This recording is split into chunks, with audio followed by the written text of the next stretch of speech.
Samantala, alamin muna natin ang pinakahuling ulat mula sa Pangasinan sa ating kasamang si Emil Carion. Emil, magandang umaga. Yes, maraming salamat, Vivian.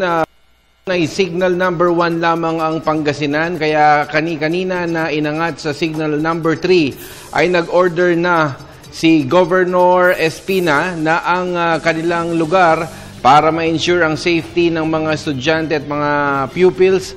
Ayon sa kanya ay suspension of all classes in all levels ang kanilang idinideklara mula sa mga private at mga public schools, maging ang mga trabaho sa mga government offices at mga private offices except for those who are tasked for emergency response operations at DRRMCs are now suspended.